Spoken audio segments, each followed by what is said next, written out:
اعوذ باللہ من الشیطان الرجیم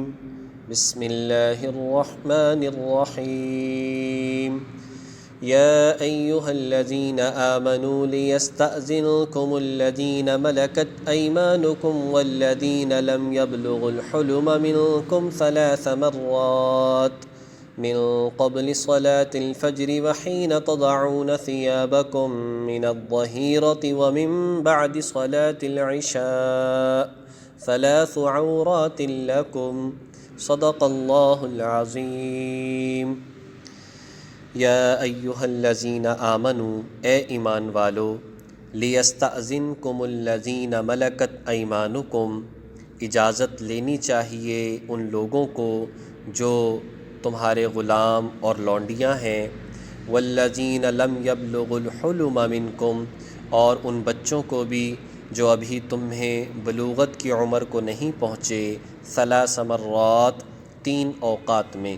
من قبل صلاة الفجر،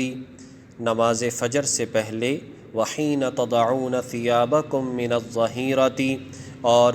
جب تم دوپہر کے وقت اپنے کپڑے اتار دیتے ہو، ومن بعد صلاة العشاء، اور نماز عشاء کے بعد، 3 عورات لکم، یہ 3 وقت تمہارے پردے کے اوقات ہیں، لیس علیکم ولا علیہم جناح بعدہن، ان اوقات کے علاوہ نہ تم پر کوئی تنگی ہے نہ ان پر کوئی تنگی ہے، طوافون علیکم بعضکم علی بعض، ان کا بھی تمہارے پاس آنا جانا لگا رہتا ہے، تمہارا بھی ایک دوسرے کے پاس، طوافون، بار بار آنا جانا، کذالک یبین اللہ لکم الآیات، اللہ اسی طرح آیتوں کو تمہارے سامنے کھول کھول کر بیان کرتا ہے، واللہ علیم حکیم، اور اللہ علم کا بھی مالک ہے، حکمت کا بھی مالک ہے۔ ان آیات میں اللہ تبارک و تعالی اس معاشرے کو بہتر بنانے کے لیے ایک اصول اور بیان فرما رہے ہیں کہ تمہیں ایک دوسرے کی تنہائی، ایک دوسرے کی خلوت کا خیال کرنا چاہیے، تاکہ نہ تو اس کا چین سکون برباد ہو اور نہ ہی بے پردگی ہو۔ چند ایسے واقعات پیش آئے شروع میں کہ بے اجازت داخل ہونے کی وجہ سے لوگوں کا آرام اس کے اندر خلل آیا، لوگوں کی تنہائی متاثر ہوئی، اور بلکہ بعض اوقات تو بے پردگی بھی ہوئی۔ حضرت عمر رضی اللہ تعالی عنہ کے بارے میں آتا ہے کہ نبی علیہ السلام نے ایک نوعمر لڑکا حضرت عمر رضی اللہ تعالی عنہ کو بلانے کے لیے بھیجا۔ جب وہ ان کے پاس پہنچے تو اس وقت میں حضرت عمر دوپہر کا وقت تھا، آرام فرما رہے تھے۔ وہ بغیر اجازت آیا، آپ نے چادر باندھ رکھی تھی جس سے کچھ بے پردگی بھی ہوئی، تو حضرت عمر رضی اللہ تعالیٰ عنہ آئے تو اس وقت میں دل کے اندر یہ بات آئی کہ اللہ تبارک و تعالیٰ کی طرف سے یہ حکم ہونا چاہیے کہ جو کوئی بھی آئے تو وہ اجازت لے کر آئے، تاکہ تنہائی بھی متاثر نہ ہو، بے پردگی بھی نہ ہو۔ تو اس موقع پر یہ آیت کریمہ نازل ہوئی کہ چاہیے کہ کم از کم 3 اوقات تو ایسے ہیں، ایک تو صبح فجر سے پہلے کا وقت ہے، نمبر 2 دوپہر کا وقت جب لوگ قیلولہ کرتے ہیں، عموماً گرمیوں میں اپنے اضافی کپڑے اتار دیتے ہیں، ضرورت کے کپڑے پہنے ہوئے ہوتے ہیں، اور اسی طرح سے عشاء کے بعد ان اوقات میں تو ضروری ہے کہ گھر کے جو افراد ہیں انہیں بھی یہ کوشش کرنی چاہیے، وہ غلام لونڈیاں ہوں، گھر میں خادمائیں ہوں کام کرنے والی، خادم ہوں کام کرنے والے، تو اپنے مالکوں کے کمروں میں اس طرح سے ان اوقات میں بغیر اجازت داخل نہ ہوں۔ اسی طرح سے وہ بچے جو ابھی بلوغت کی عمر کو نہیں پہنچے تو انہیں بھی چاہیے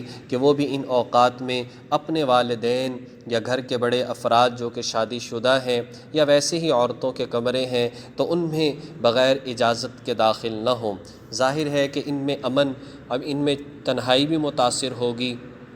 اور آرام کے اندر بھی خلل آئے گا، اور بعض اوقات بے پردگی بھی ہو سکتی ہے۔ اس لیے اللہ تبارک و تعالیٰ نے یہ احکامات دیے ہیں، اور ہم تعارف کے اندر یہ بات تو پڑھ چکے ہیں، اور 4 رکوع قبل بھی یہ بات آ چکی ہے کہ اجازت لینا ضروری ہے، اور اجازت کا طریقہ بھی سلام ہے۔ 3 مرتبہ السلام علیکم کہہ کر اجازت لی جائے یا دستک دی جائے، جب باہر سے کوئی آ جائے تو دیکھ کر اسے سلام کیا جائے، یا 3 مرتبہ سلام کہہ کر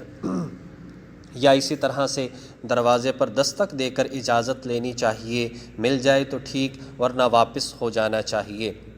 لیس علیکم ولا علیہم جناح بعدہن، اور فرمایا کہ اس کے علاوہ کے اوقات میں تم پر کوئی گناہ نہیں، اس لیے کہ طوافون علیکم بعضکم علی بعض، ان اوقات کے علاوہ آنا جانا زیادہ رہتا ہے، گھر کے افراد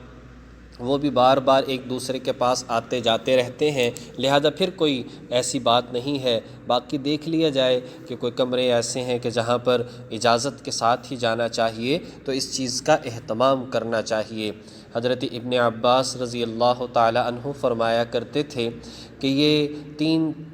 طرح کے احکامات ایسے ہیں کہ جن کو اور لوگوں نے بالکل ہی بھلا دیا ہے۔ ایک تو اجازت کا لینا، کہ اجازت جو ہے وہ نہیں لی جاتی اور بغیر اجازت لوگوں کے پاس داخل ہو جاتے ہیں۔ اسی طرح سے ایک حکم گزرا 5ویں سپارے میں حضر القسمۃ، جب وراثت تقسیم کی جاتی ہے تو ایک تو جن کا حق ہے ان کو دینا الگ بات ہے، لیکن اگر فقراء مساکین آ جائیں تو کچھ حصہ دے دینا چاہیے۔ اور تیسرا ان اکرمکم عند اللہ اتقاکم، کہ لوگ خاندان، حسب نسب، زبان، قبیلوں کو بڑا سمجھنے لگے، حالانکہ عزت کا معیار، بڑائی کا معیار تقوی اور پرہیزگاری ہے۔ وَإِذَا بَلَغَ الْأَطْفَالُ مِنْكُمُ الْحُلُمَ، اور جب تمہارے بچے بلوغ کی عمر کو پہنچ جائیں، فَلْيَسْتَأْذِنُوا كَمَا اسْتَأْذَنَ الَّذِينَ مِنْ قَبْلِهِمْ، تو وہ بھی اسی طرح اجازت لیا کریں جیسے ان سے پہلے بالغ ہونے والے اجازت لیتے رہے ہیں۔ یعنی چھوٹوں کو بھی یہ تعلیم دینی چاہیے، اور ظاہری بات ہے کہ جب بڑے لوگ اس بات کا اہتمام کریں گے، گھر میں رہنے والے جب اس بات کا اہتمام کریں گے تو اس وقت میں چھوٹے بھی پھر اس بات کا اہتمام کریں گے کہ وہ اجازت لیں۔ بلکہ بچوں کو بھی چاہیے جو کہ کوئی 5-6 سال 8 سال کے بچے ہیں، ان کو بھی عادت ڈالی جائے کہ والدین کے گھروں میں اور کمروں کے اندر اجازت لے کر جائیں، دروازہ بجا کر جائیں۔ کذالک یبین اللہ لکم الآیات، اسی طرح اللہ تبارک و تعالی تمہارے سامنے اپنی آیتوں کو کھول کر بیان کرتا ہے۔ واللہ علیم حکیم، اللہ تعالی علم والا ہے، اللہ تعالی حکمت والا ہے۔ والقواعد من النساء اللاتي لا يرجون نکاحا، اور جن بڑی بوڑھی عورتوں کو نکاح کی کوئی توقع نہ رہی ہو ان کے لیے کوئی گناہ نہیں ہے۔ فلیس علیہن جناح، ان کے لیے پھر کوئی گناہ نہیں ہے۔ ان یضعن ثیابہن غیر متبرجات بزینہ، ان پر کوئی گناہ نہیں کہ وہ اپنے زائد کپڑے یعنی چادریں وغیرہ جو ہیں وہ اتار کر رکھ دیں، غیر متبرجات بزینہ، بشرطے کہ زینت کی نمائش نہ کرتی ہوں۔ وَإِن يَسْتَعْفِفْنَ خَيْرٌ لَّهُنَّ، اور اگر وہ احتیاط ہی کریں تو یہ ان کے لیے زیادہ بہتر ہے۔ یعنی اگر وہ احتیاط کریں، چاہے عمر کتنی ہی ہو چکی ہو، اس بات کا پردے کا اہتمام کریں تو یہ زیادہ بہتر ہے۔ واللہ سمیع علیم، اور اللہ تعالیٰ سب کچھ جانتا ہے، ہر بات کا اللہ تبارک و تعالیٰ سننے والا ہے۔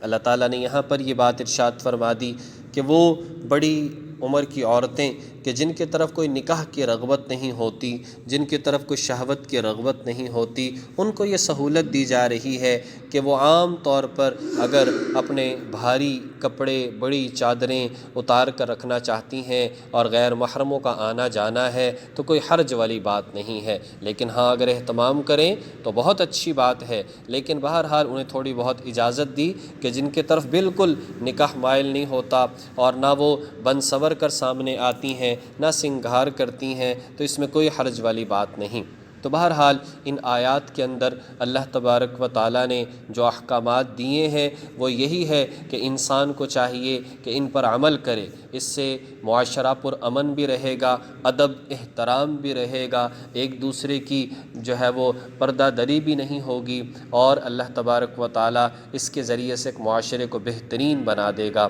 اللہ جل شانہ توفیق عمل نصیب فرمائے۔ وآخر دعوانا ان الحمد للہ رب العالمین۔